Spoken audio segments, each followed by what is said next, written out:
Bueno, esta tarde tenemos igual unas magníficas presentaciones. Vamos a empezar con el señor Douglas Tolinain.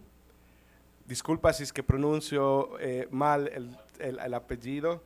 Él pertenece a Perkins and Will de Sao Paulo y nos va a hacer una presentación muy interesante sobre bambú y atmósfera. Bambú atmósfera. Así que por favor, bienvenido, Douglas. Un aplauso para Douglas.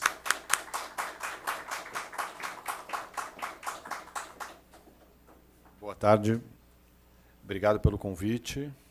A gente fica honrado com essa possibilidade de apresentar um pouco do nosso trabalho, da gente contar um pouco da nossa trajetória para poder desenvolver um projeto com bambu, né? Porque é quase que uma surpresa, por mais que aqui todo mundo esteja preparado para isso e ávido por ouvir isso, né? Que o bambu tem todas essas aplicações, flexibilidades. Quando a gente vai contar isso para o mercado imobiliário, quando a gente vai contar isso para clientes finais que vendem muitos projetos que são muito parecidos ou têm muita commodity nas especificações, a gente apresentar e convencer o cliente de que o bambu é uma alternativa, é uma guerra, né? Então, são muitos exercícios, muito tempo, muita dedicação, muito convencimento para chegar lá. E é um pouco dessa história que eu vou contar para vocês. Felizmente, um desses clientes que já tinha um histórico muito grande com a gente, de mais ou menos uns 6 projetos na praia de Ubatuba, a nossa relação já era muito próxima, ele tinha muita relação de confiança, e ele ouvia essa proposta. No primeiro momento foi, não, você está louco? O que você está pensando? Que eu sou louco que vou comprar isso? E, no final, ele se encantou, se apaixonou também e vestiu a camisa do bambu junto com a gente. Então, acho que vai ser uma palestra bastante interessante. Nós somos um escritório de 40 anos de história no Brasil, que fez uma fusão em 2012 com um grupo que chama Perkins and Will, um grupo presente em 30 escritórios no mundo, e são mais ou menos 2.700 arquitetos. Então, é um grupo bastante robusto de conhecimento, ávido por conhecimento, e que a gente troca, dentro da mesma plataforma, muita informação e conhecimento. Então, eu vou começar aqui um pouco. Podemos ir? Então, eu sou o Douglas Tolinain, sou arquiteto e urbanista, estou há mais ou menos quase 30 anos já na profissão, e hoje eu estou como diretor de design da Perkins and Will no Brasil, já ocupo essa posição há 11 anos, tenho mais 2 sócios, Fernando Vidal e Lara Kaiser, cada um liderando um dos processos. A Lara Kaiser é nossa diretora de operações, o Fernando é o nosso CEO da empresa e também toca toda a área ligada à arquitetura de interiores, e eu gerencio, além do design do escritório como um todo, eu sou o líder da parte de edificações do escritório. Sou pai de 3 filhas.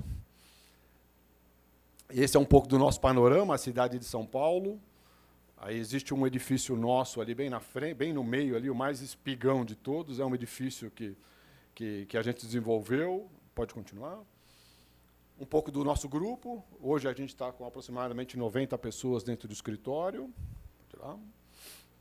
Pode ir passando esse bem rapidinho. Um pouco das nossas áreas de atuação, dos projetos, o que a gente desenvolve. Então, é bastante diversificado. Alguns projetos e premiações internacionais. Aqui a nossa palestra focada aí no bambu. Espero que a gente atenda às expectativas. Um pouco do nosso escritório, a dinâmica do escritório. Então, esse escritório global de arquitetura, e que a gente atua desde a microescala até a macroescala. Então, a gente não tem especialidade, a gente é especializado em gente, a gente é especializado em ouvir a demanda do cliente e traduzir isso na arquitetura, nem sempre. E a gente usa um jargão que é muito pouco usado. A gente não faz o que o cliente quer, a gente faz o que o cliente precisa. É um pouco diferente de fazer tudo o que o cliente quer, o cliente tem sempre razão. Ótimo, ele tem a verdade dele, só que talvez a gente possa contribuir com as nossas expertise, com toda a nossa informação, muitos dados que talvez ele nem tinha imaginado que poderia ser utilizado. Então, esse é um pouco do que norteia o nosso dia a dia dentro do escritório. Vamos lá? Então, esses 30 estúdios espalhados pelo mundo, e a gente aqui em São Paulo é responsável pela América do Sul. Um pouco dos projetos que a gente tem em São Paulo e no Brasil, um pouco dos números. Então, nos últimos 4 anos, a gente fez quase 2 milhões de metros quadrados. Um hub global de conhecimento e de culturas. Então, hoje, o nosso escritório tem 14 idiomas, o grupo todo. Então, isso é uma diversidade de experiências, de conhecimento. A gente tem um dos arquitetos aqui que trabalhou com a gente durante um tempo, o Matheus, que está aqui prestigiando. O nosso propósito. Vamos lá. As boas práticas que traz dentro do projeto. Eu vou passar isso super rapidinho, porque a gente tem que focar no bambu. Um pouco das questões de sustentabilidade. A gente tem também um compromisso como grupo total sobre as questões de sustentabilidade, e a gente precisa isso começar dentro do escritório. Então, são as práticas internas para que isso possa explorar e colocar isso para os nossos clientes e a gente poder orientar ele da melhor forma possível. E aí a gente tem que colocar esse discurso que a gente pregou ali na prática. Como que a gente poderia colocar isso na prática num projeto de arquitetura, e ainda mais se fosse uma casa de um usuário final, talvez um pouco menos complexo. Mas na hora que eu tenho 60 apartamentos ou 80 clientes querendo comprar esse apartamento, a complexidade se multiplica. Então, esse nosso case é o Bambu Atmosfera. A Atmosfera é a empresa em Ubatuba que desenvolve os projetos, é uma incorporadora e construtora. E a gente começou, sempre o discurso foi assim, olha, eu preciso de um projeto, eu quero todas as vistas para o mar.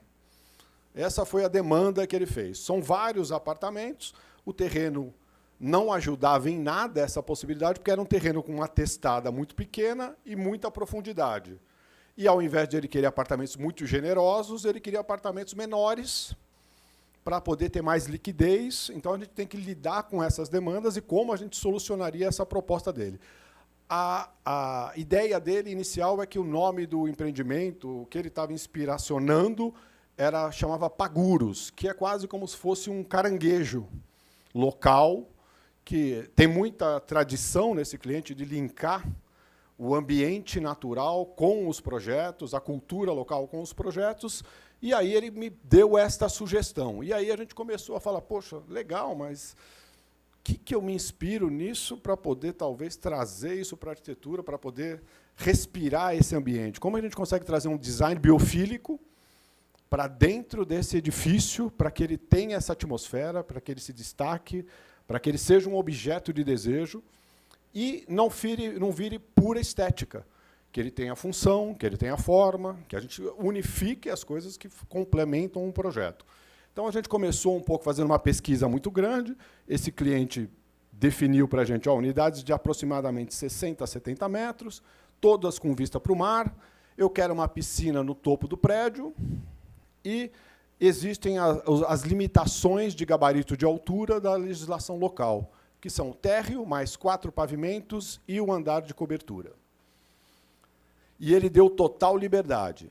Falou, ó, me apresenta o projeto com conceito, que é também totalmente fora do que o mercado pratica. O mercado, às vezes, fica te cercando, induzindo, conduzindo, e o que a gente conseguiu nesse projeto é, ó, quando você tiver uma ideia boa, tiver esse conceito bom, você me chama e a gente senta e você me apresenta o projeto. A gente mergulhou nesse universo, a gente já conhecia Ubatuba razoavelmente bem. É uma praia que a questão do ambiente natural é muito presente, a Serra do Mar, Mata Atlântica, é muito forte. E como a gente poderia se embasar diante disso e trazer alguma coisa para o projeto. E a gente começou a fazer pesquisas, árvores brasileiras, vegetações, plantas, e tudo esbarrava, às vezes, poxa, aí eu vou fazer uma solução que é, de repente, um corte numa chapa de aço que volta para remeter à natureza, ou eu vou botar umas plantas, ou eu vou botar árvores, ou uma textura, e a gente não encontrava um material, que aí eu acho que essa palestra, esse simpósio é super importante, porque mostra essa flexibilidade, essa diversidade, esse potencial que o bambu permite, né? E aí a gente começou a falar, putz, naquele brainstorm dos arquitetos, pô, e se for um bambu? Caramba, pode ser piso, pode ser forro, corrimão, luminária, móvel, bicicleta. Quando a gente começou a fazer a pesquisa das possibilidades, eu acho que deixou todo mundo apaixonado pelo projeto. Já começa a surgir na cabeça, e isso tudo pode substituir alguns elementos da própria arquitetura. Ao invés de eu ter um brise que pode ser de madeira, ou ele pode ser de alumínio, que depois eu tenho que pintar, e depois eu tenho que fazer um monte de coisa, será que isso já não permitiria algumas outras possibilidades, já que eu estou num ambiente que é muito quente, e um edifício, como ele era de frente para a linha do mar, ele tinha muita exposição das pessoas que passavam pela rua. Então, a gente precisava ter um elemento que desse privacidade e, ao mesmo tempo, tivesse as funções estéticas e operacionais. Então, a gente começou com o bambu e começou a entender cores, tonalidades, texturas desse material que eram possíveis para que isso também fizesse parte de um contexto. Então, as diversas cores, os diversos tons, seco, verde, quer dizer, a gente tem o bambuzal, então, ele tem esse tom de vários verdes, e que isso é lindo, super sedutor. E a gente começou a imaginar essas histórias de como a gente poderia aplicar. A gente começou por uma análise, lógico, do local, a localização, o diagnóstico. Então, a gente está lá em Ubatuba, para quem não conhece, né? Alguns aqui são de fora, de São Paulo. Então, é uma praia a mais ou menos 3 horas de São Paulo. Eu estou no meio dessa praia, da Praia Grande, que é o nome, e ela é a praia mais visitada de Ubatuba, então, praia de surfista, praia de onda, e muita gente. E o edifício, o terreno, era um terreno de esquina que ficava bem de frente para o mar, da linha do mar. Então, com muita exposição. O mar está ali no escrito análise, e a gente começou por um estudo volumétrico, eu fazer um envelope, uma mancha do que poderia ser edificado considerando os recuos. A gente começou a entender os ventos, da onde vêm os ventos predominantes, o caminho solar, entender aonde que onde está o sol e o que a gente precisa proteger, aonde eu preciso deixar mais aberto. Então, a gente entender essa questão espacial, toda a parte de radiação. A gente começou com esse estudo volumétrico. Ó, os pavimentos que eu posso fazer pela legislação são esses. E o que a gente começou a entender é que, se eu fatiasse ele em volumes, eu poderia alcançar todas as unidades com vista, porque eu precisava ter uma quantidade de unidades para poder esgotar todo o potencial do terreno. Quando a gente faz isso, a gente ocupa toda essa periferia como se fosse um grande U, cria um grande átrio central, também, que deixa isso permitindo que respire, que eu possa ter uma praça em que as pessoas todas, as circulações, elas convivem e olham para dentro desse espaço. E esse espaço também, a ideia é que tenha o próprio bambu plantado, o bambu como treliça, a gente explorando essa materialidade e as soluções a partir do que a gente definiu. As vistas, então, todas as unidades conseguiriam ter as vistas para o mar. A gente começa, então, o diagrama de ter uma unidade final. Esta fica a nossa configuração final do edifício. Então, eu tenho um core central de circulações. Eu tenho todas as unidades acompanhando a periferia. Todas elas, aqui, como tem uma rua, era um terreno de esquina. Essa rua é uma rua sem saída, então a gente colocou algumas unidades voltadas para esse espaço, e o acesso, ao invés de ele entrar pela avenida principal, entrando por uma avenida mais protegida. Os acessos de carro também. A gente tem a parte toda de gardens, então aqui essas unidades, elas ocupam o andar do térreo e elas se tornam casas realmente de frente para o mar. Na parte superior, a gente coloca a piscina ganhando um destaque e se conectando com o mar, para que as pessoas tenham essa experiência. E essa piscina é de todo mundo, ela é democrática. Não é um espaço em que a piscina só serve uma unidade, a vista só tem para uma unidade. Todos os moradores podem ter esse acesso e todos usufruem desse espetáculo da natureza. A gente chega numa volumetria final. A gente vai entrar agora falando um pouco do projeto. Esse já virou, depois de passado 2 meses que a gente apresentou, o cliente comprou tanto a ideia, já chegou também com o logotipo, e o logotipo já também transmite um pouco dessa do bambuzal, as diferentes tons de verdes, e trazendo toda uma identidade que se associa marketing, à arquitetura, à solução de design. O corte do edifício, então, o edifício, algumas práticas, ao invés da gente escavar muito, a gente subiu o edifício o máximo possível pela legislação para poder ter menos escavação. Essa é a implantação do edifício. Aqui está aquela avenida, a Avenida da Praia, aqui a gente inverteu, tá? E aqui é essa avenida da entrada do edifício, a piscina, uma parte toda de piscina coberta, protegida, saunas. Aqui também tem apartamentos. Então, eu tenho várias possibilidades e vários tipos de pavimento. Vamos lá?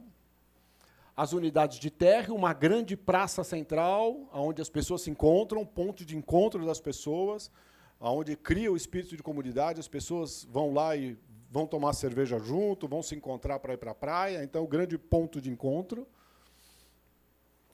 As unidades, então, cada uma desses bloquinhos vão se tornando unidades, e algumas delas são possíveis de fazerem conexão. A pessoa pode comprar as 2 unidades, e ela tem quarto de um lado, quarto de outro.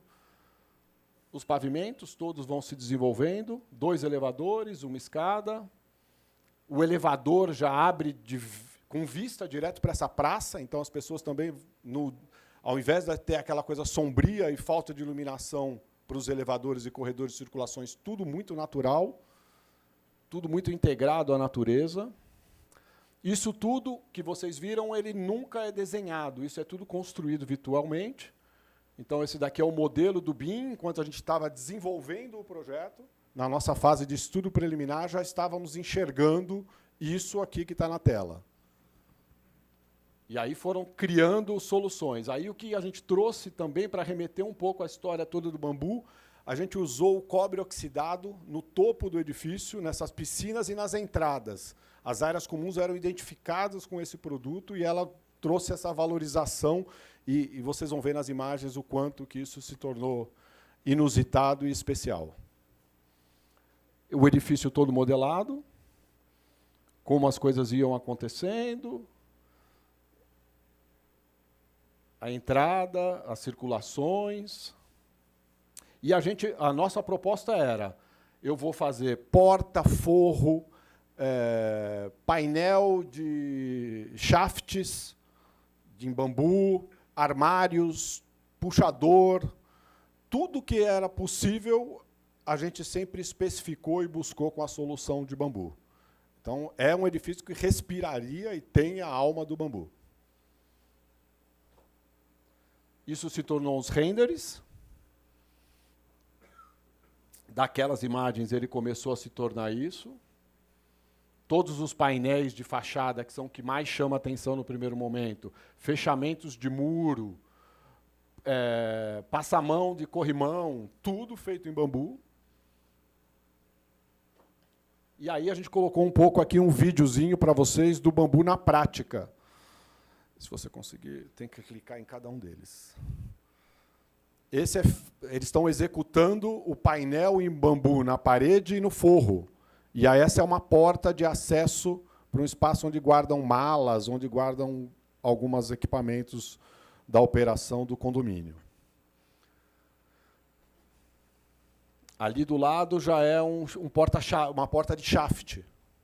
Então, normalmente essas portas de shaft são cinzas ou beges, feitas ali com fórmica ou pintada. E aqui também ganha a identidade do bambu. Ali, essa daqui é a ducha da cobertura. A ducha é um baita de uma estrutura toda de bambu. Pode passar para o próximo. Muros. Esse aqui é um muro totalmente fechado. A gente, no primeiro momento no projeto, a história era fazer a forma de bambu. A gente ia fazer um muro de concreto com a forma de bambu. Ao invés de ser a forma de madeira ou plastificada, a gente ia fazer toda ela colada os bambus nessa forma, ia concretar e ia ficar estampado toda a forma do bambu no projeto, no muro. E aí, no transcorrer, o custo do bambu aplicado e fazer um muro em alvenaria era mais em conta do que fazer em concreto a forma. E aí acabou se alterando.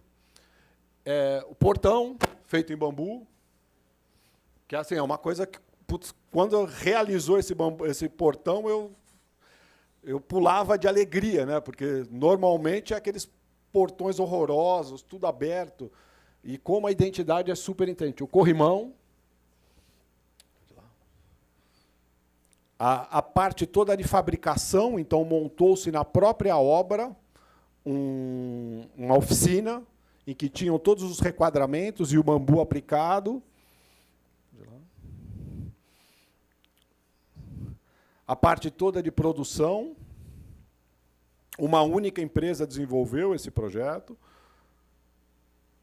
Então, ali, ó, fazendo toda... A gente começa... É super artesanal, né? Então, é serra, não é nada que você põe uma máquina e sai o negócio pronto.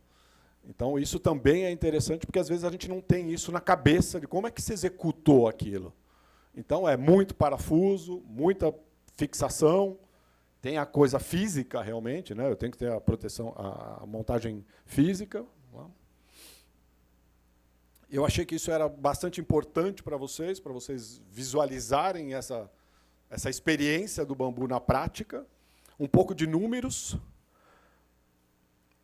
Então, a gente usou aproximadamente 30 mil ripas de bambu. Então, se eu colocasse isso em linha, é quase de Ubatuba a Caraguatatuba, de bambu. Deu 6 toneladas de ripa. Mais ou menos 1.500 metros de revestimento ripado de parede e 800 metros lineares de corrimão. Então, um pouco dos números.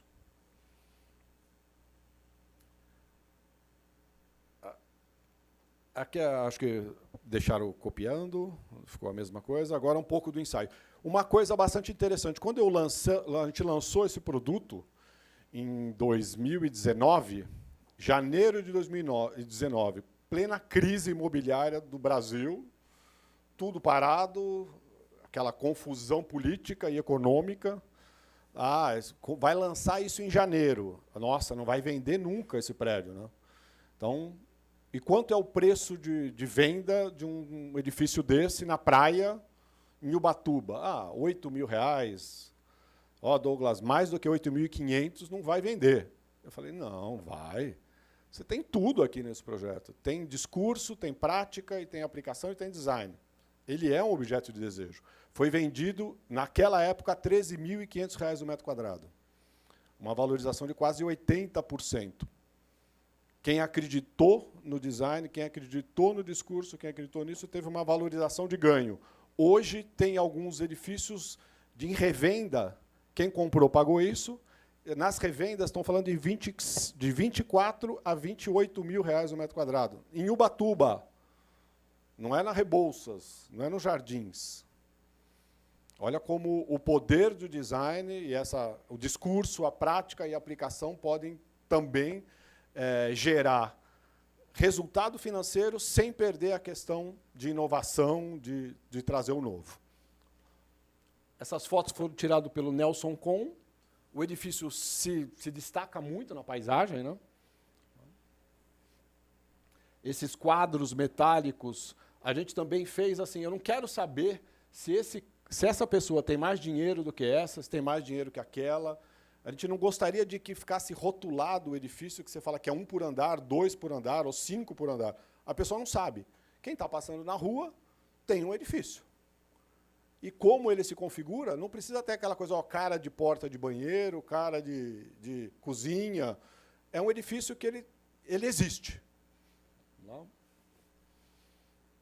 Um pouco aqui de toda a parte de sustentabilidade, as coisas que foram aplicadas no projeto, e que o bambu também faz sentido e dá continuidade.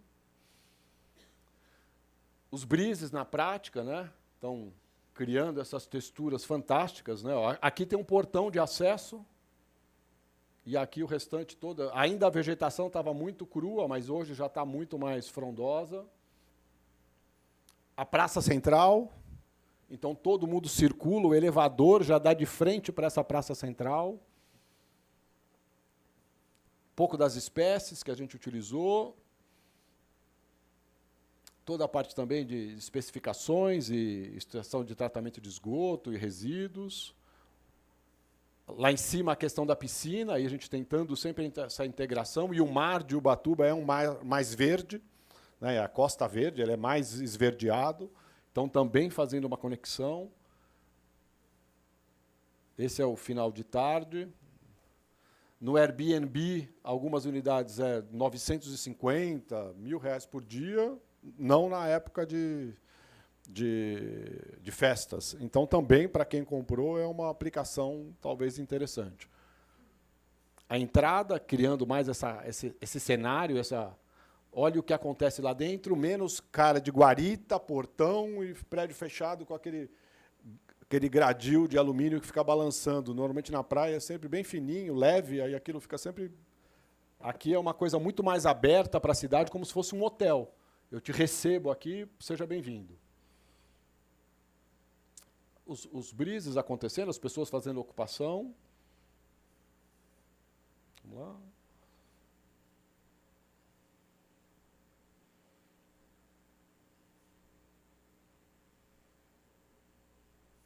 Essa eu gosto bastante. Essa eu acho muito interessante. Aí a gente também fez a mesma coisa. A gente também foi encontrar um granito esverdeado também, nacional, para que a gente pudesse fazer essa aplicação, ele também pudesse entrar em concordância. E o prédio inteiro está respirando e vivendo a mesma matiz de cor, poucas materialidades, porque as materialidades são muito fortes. Então, a gente já não precisava criar grandes devaneios.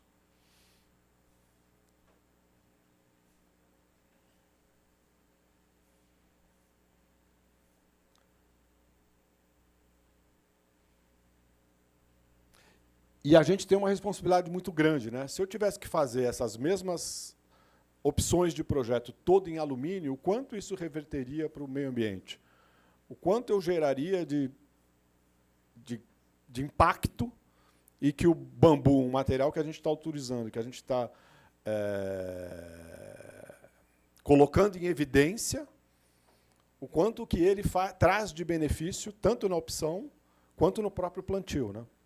O quanto isso é importante. Então, a gente tem muita responsabilidade, e a construção civil muito mais ainda, né, nessa história, e a gente acredita muito que a arquitetura tem que ter um propósito, tem que ter uma finalidade, tem que ter transformar positivamente a vida das pessoas. Então, era essa a palestra. Espero que vocês tenham gostado.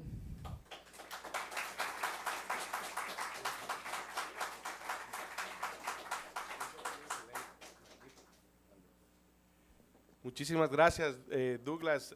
Espectacular que podamos tener este tipo de construcciones ya en la práctica, no únicamente en diseños, sino que ya se puedan implementar y que se construyan. Felicitaciones.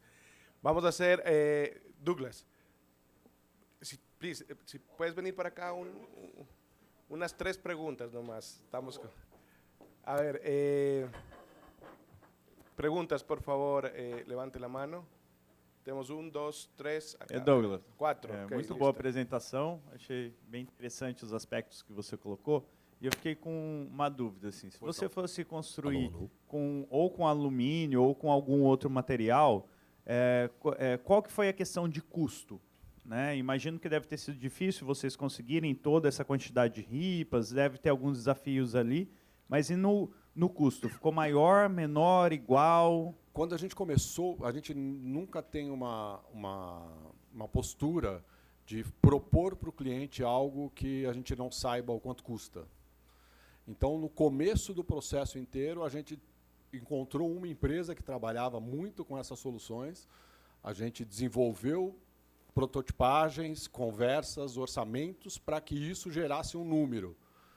Durante o processo todo de desenvolvimento do projeto e da edificação, o cliente também fez o mesmo trabalho e foi buscar alternativas e encontrou alguns agentes que tinham a habilidade para executar, mas talvez não tinham oportunidade. Faziam, de repente, um quiosque, faziam uma portaria, faziam um balcão, um móvel, e quando se mostrou para esse cliente, para esse potencial executor, a escala do projeto, a dimensão, ele conseguiu também viabilizar junto, porque para ele seria uma grande oportunidade. Além disso, o tempo de desenvolvimento do projeto, então, 19 eles começaram a vender, 22 entregou. Durante esse período, toda essa questão da aquisição e dos materiais, eles também tiveram tempo hábil para isso. Se a gente fizesse no alumínio, era um processo normal. Eu já sabia, R$800, R$1.000 o metro quadrado. Talvez a gente tenha alcançado próximo disso, ainda não chegou no mesmo número do alumínio, mas trouxe para o projeto toda essa identidade. Não sei se deu para... Muito. Não, ficou a menos. Ficou a menos. Muchas gracias. La siguiente pregunta. Porque era uma Cristian. empresa só, eu não ficava dependendo de várias. Era uma empresa que comprou uma grande quantidade de material e depois era muita mão de obra mesmo. O problema realmente era manufaturar todas essas peças, cortar todas, fazer. Esse processo é um processo bastante desgastante. Sim. Bom. Muito obrigado, muito boa a apresentação. Eu queria perguntar se tem resolto o mantenimento, a cobertura, o processo de durabilidade da... Ele é todo autoclavado, então todas as ripas foram autoclavadas, com tratamento de cupim.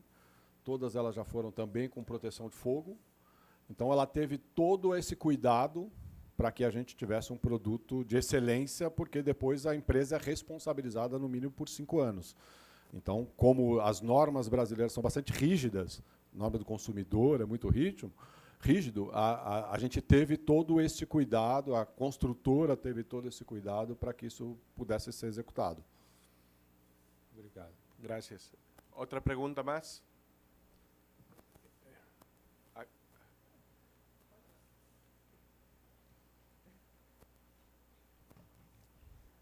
Foi realmente uma realização fantástica para quem mexe com bambu. Aí vem, no mesmo sentido, a pergunta de dizer, tudo bem, 5 anos de garantia, mas o bambu para tratamento externo, ainda perto do mar, Sim. desde 2009, ele apresenta o mesmo aspecto, já vai precisar de uma manutenção realmente muito mais... Sim, todos os vernizes têm, vai ser tem todo esse acompanhamento, isso também já está no contrato. No contrato e na garantia para o cliente e para os consumidores finais. Tá, depois dos 5 anos, vocês estão tranquilos. Aí depois eles têm que... Já se tornou uma rotina. Tá. Se tornando uma rotina, se fosse de alumínio, também teria manutenção, porque a maresia ela é muito agressiva. É quase como comprar geladeira, né? Na maresia, cada 1 ano e meio, numa posição dessas, você tem que trocar a geladeira inteira. Você tem que trocar todos os equipamentos domésticos. E não existe nada nesse sentido. Então, a maresia é um ambiente muito agressivo, né? Tá, o tratamento por tudo bambu externo é a base de quê? Poliuretano? Poliuretano. Tá. Obrigado. Muito obrigado. Imagina. Uma pergunta mais? Talvez? Alguma outra pergunta? A última, atrás. Uma coisa importante de dizer é que toda inovação tem muito risco, né? Então, assim, este nosso cliente, ele optou pela inovação. Ele fez conta pela inovação, ele entendeu e ele oferece... Ele tem o risco, mas, ao mesmo tempo, também ele teve a oportunidade de ter talvez, além de um projeto único, ele ainda conseguiu ter um ganho financeiro por essa história. Entre o processo de incorporação, finalização da obra e venda, você sabe me falar quanto tempo foi entre finalização e venda? 18 a gente começou mais ou menos em junho. Esse cliente ele sempre deixa para a última hora. Então, em junho, ele me chamou e me deu a liberdade.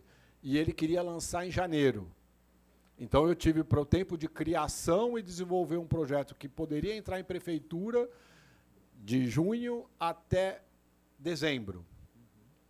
Então, esse é o tempo que ele desenvolveu. E depois do projeto comercializado, que começou em janeiro, a gente teve mais uns 4 ou 5 meses de projeto executivo, e aí começa-se o projeto de demolição, obra e tudo. E a utilização do bambu enquanto elemento de enriquecimento do projeto, isso ajudou na venda e, sim, conseguiu já no início fazer essa venda ou foi pós-instalação? Assim, toda a relação que a gente conseguir criar de produtos, de design, de tudo que for, que a gente traz essa questão do design biofílico, a gente não sabe o porquê as pessoas gostam. Quer dizer, a gente sabe. Essa hipótese da biofilia é exatamente isso. É a gente conectar o ser humano com os elementos naturais. E isso a gente é inato. A gente não tem o porquê. E as pessoas...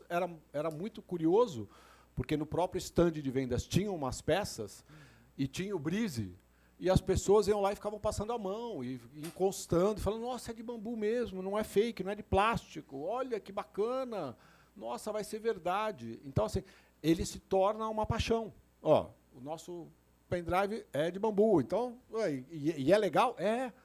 E o ticket de venda teve um aumento durante o processo de incorporação? A expectativa não era passar de R$ 8.500, foi vendido a R$ 13.500. E hoje, quem comprou a 13.500 está vendendo a 25, 26. Parabéns. Parabéns. É realmente incrível e é muito legal ver arquitetos trazendo essa utilização cada vez mais forte, principalmente no setor de incorporação imobiliária. Sim, que é um setor difícil. muito novo para nós. Aí. Muito Parabéns. difícil. Bueno, forte aplauso para Douglas. Impressionante. Obrigado, muito obrigado pelo tempo de vocês.